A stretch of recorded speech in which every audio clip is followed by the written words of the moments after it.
வணக்கம். மாலை முரசு செய்திகளை விரிவாக பார்ப்பதற்கு முன் தலைப்புச் செய்திகள்.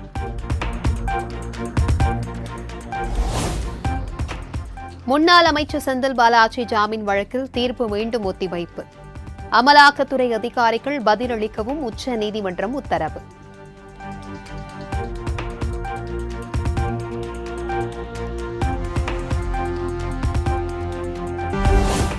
பயிற்சி மருத்துவர்களின் பாதுகாப்பை உறுதி செய்ய தேசிய அளவில் குழு அமைக்க வேண்டும்.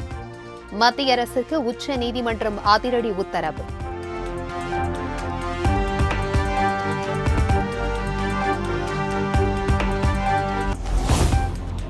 இளம் பெண்கள் பாலியல் உணர்ச்சியை கட்டுப்படுத்த வேண்டும் என்ற கொல்கத்தா உயர்நீதிமன்றத்தின் பரிந்துரையை நிராகரித்தது உச்சநீதிமன்றம். இளம் பருவத்தினர் தொடர்புடைய வழக்கில் நீதிபதிகளுக்கான வழிகாட்டு நெறிமுறைகளும் வெளியீடு.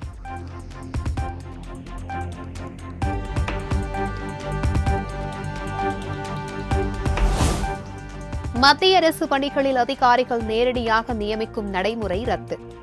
நாடு முழுவதும் கடும் எதிர்ப்பு எழுந்த நிலையில் மத்திய அரசு அறிவிப்பு.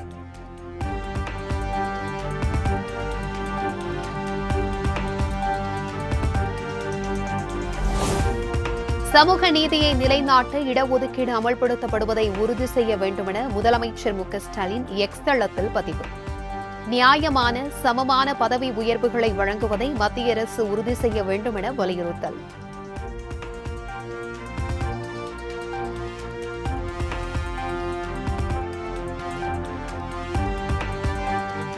மலேசிய பல்கலைக்கழகத்தில் திருவள்ளுவர் இருக்கை அமைக்கப்படும் என பிரதமர் நரேந்திர மோடி அறிவிப்பு. பிரதமர் மோடி முன்னிலையில் இரு நாட்டு அரசுகளுக்கு இடையே ஒப்பந்தம் கையெழுத்தானது.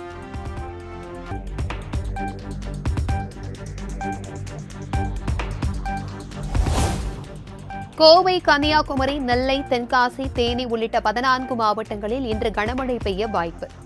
சென்னை வானிலை ஆய்வு மையம் கணிப்பு.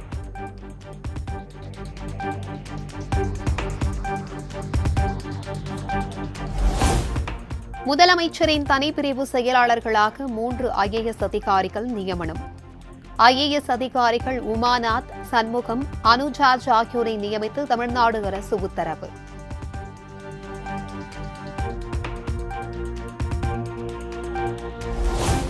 தஞ்சாவூர் பாப்பா நாட்டில் கூட்டு பாலியல் வன்கொடுமை செய்யப்பட்ட பெண் 6 நிமிடங்கள் மட்டுமே மருத்துவமனையில் இருந்தார். அறுவை சிகிச்சை பிரிவிலிருந்து மருத்துவர் வருவதற்குள் யாரிடமும் சொல்லாமல் சென்றுவிட்டதாக ஒரத்தநாடு நீதிமன்றத்தில் மருத்துவமனை விளக்கம்.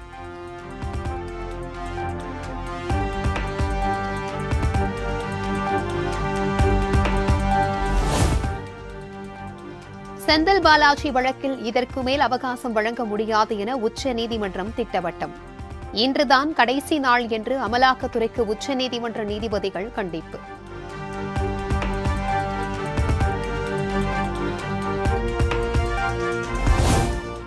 அனுமதியின்றி முகாம் நடத்தும் பள்ளிகள் மீது கடும் நடவடிக்கை எடுக்கப்படும் என தனியார் பள்ளி இயக்குநரகம் எச்சரிக்கை.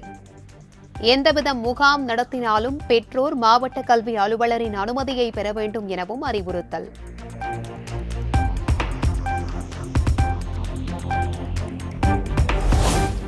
ஆம்ஸ்ட்ராங் கொலை வழக்கு தொடர்பாக இயக்குநர் நெல்சன் மனைவி மோனிஷாவிடம் போலீசார் விசாரணை.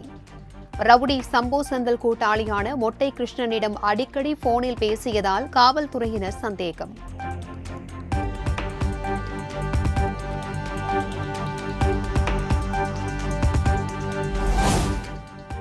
உரிமைகளுக்காக உறுதியுடன் நிற்கக்கூடியவர் முதலமைச்சர் மு.க.ஸ்டாலின் என MP கனிமொழி பாராட்டு. கேட்ட நிவாரண நிதியை கூட தராத மத்திய அரசுடன் எப்படி நெருக்கமாக இருக்க முடியும் எனவும் கேள்வி. தொடர்ந்து போராடுற முதலமைச்சர் எந்த காலத்திலும் நம்முடைய உரிமைகளை கலைஞர் அவர்களின் வழியிலே தொடர்ந்து மத்தியில் 3% இடஒதுக்கீடு அது கிடைச்சிருக்குது. மத்திய அரசு மேல்முறையீட்டுக்கு போச்சுன்னா அவங்களுடைய நிலை எப்படிங்கிற மாதிரி ஏற்கனவே உங்க கூட்டணியில் இருக்கக்கூடிய ஒரு சில கட்சிகளை அதை எதிர்த்து சொல்லியிருக்காங்க. திராவிட முன்னேற்ற கழகத்தோடைய நிலைப்பாடு இதுதான். தொடர்ந்து போராடுற முதலமைச்சர் எந்த காலத்திலும் நம்முடைய உரிமைகளை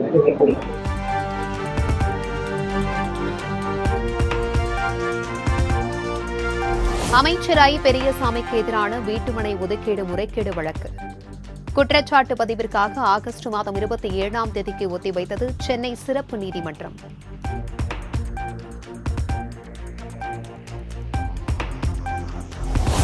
கால்நடை பராமரிப்புத்துறை சார்பில் 200 நடமாடும் கால்நடை மருத்துவ ஊர்திகளின் சேவை தொடக்கம். சென்னை தலைமை செயலகத்தில் வாகன சேவையை தொடக்கி முதலமைச்சர் தொடங்கி வைத்தார்.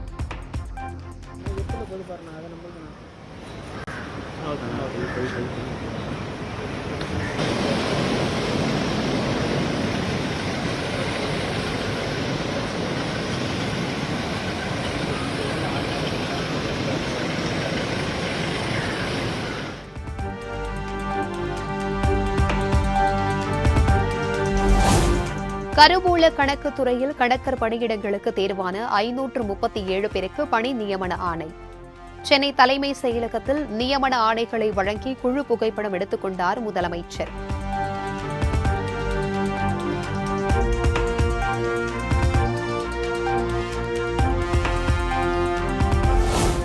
தூத்துக்குடியில் 36,238 கோடி ரூபாய் மதிப்பீட்டில் அமையவுள்ள செம்கார்ட் தொழிற்சாலை நாளை அடிக்கல் நாட்டுகிறார் முதலமைச்சர் மு க ஸ்டாலின்.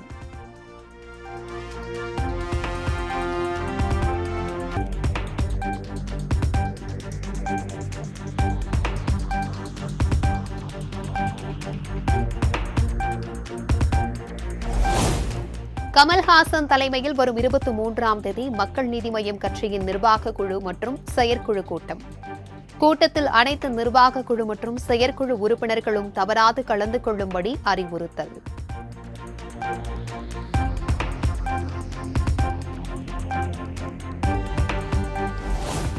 சென்னை ராயப்பேட்டையில் உள்ள எக்ஸ்பிரஸ் அவென்யூ மாலிற்கு இமெயில் மூலம் வெடிகுண்டு மிரட்டல். மோப்ப நாய் மற்றும் வெடிகுண்டு நிபுணர்கள் உதவியோடு போலீசார் சோதனை மேற்கொண்டதில் வதந்தி என்பது கண்டுபிடிப்பு.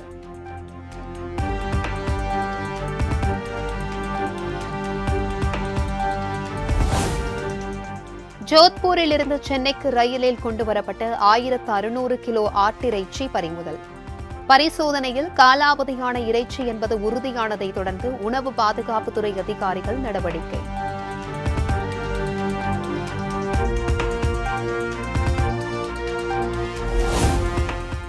தமிழ்நாட்டில் தென்மேற்கு பருவமழை 85% அதிகமாக பெய்துள்ளது. சென்னை வானிலை ஆய்வு மையம் தகவல்.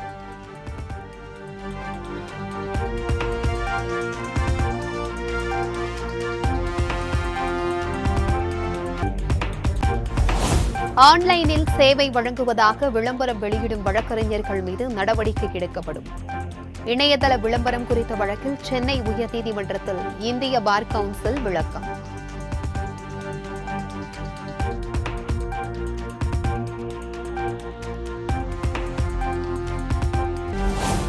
டெல்லியில் கொட்டி தீர்த்த கனமழை. சாலைகளில் வெள்ளம் குளம் போல் தேங்கியதால் பொதுமக்கள் கடும் அவதி.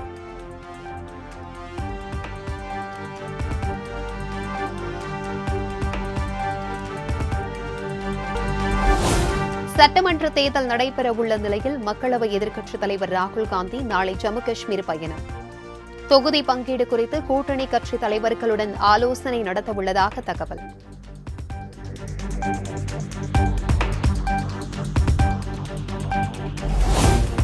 ஒலிம்பிக் போட்டியில் 2 வெண்கலப் பதக்கங்களை வென்ற மனு பாக்கருக்கு சென்னையில் பாராட்டு விழா.